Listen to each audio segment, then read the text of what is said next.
Yan ang karagatan. Hello po. Dito po ako. Kami, na Coralpi, Outsider at Combat. Hello po mga taga-SF riders dyan. At ito po yung mga, dito lang po kami nag-park. Yan. Dito yung sa pupunta. Wala kayong katiwala, kaya hintayin na lang po na sitahin kami kung papansin kami. Pero okay lang, dito na kami. Ito yung ilog.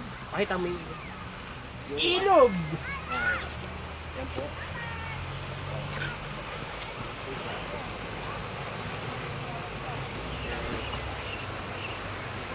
Sila po yan na dito kami mag-stay. Oops! At nga pala, ito po yung mga kasamahan ko. Yan si Tol Alpi. Yan, hello! Yan. At si Tol Mark. Yan. O, tara, dali. Yan o, yan. Tontuwa si Tol Alpi. First time na dumaan dito yung yung motor ko. Yung Kiwi. O, tingnan, pumasok pa si... Hindi dyan nadaan, Tol Alpi. Doon sa kabila. Wala kayo nakalimutan doon sa motor, ha?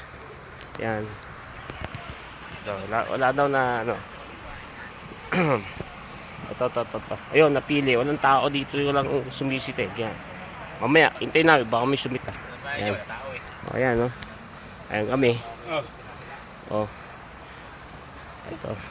Dito lalong si Tol Mark. Yan, dito lalong si Tol Mark. Yan, dyan lalong si Tol Mark, guys. Yan. Dyan lalong diba?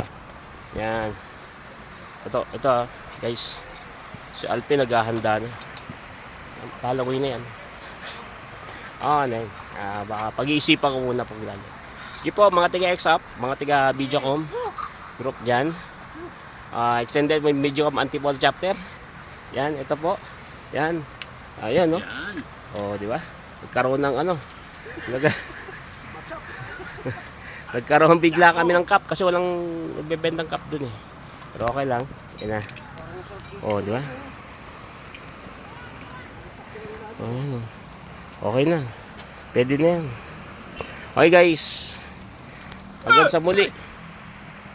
Hanggang sa muli. Wag. Bye. Wag.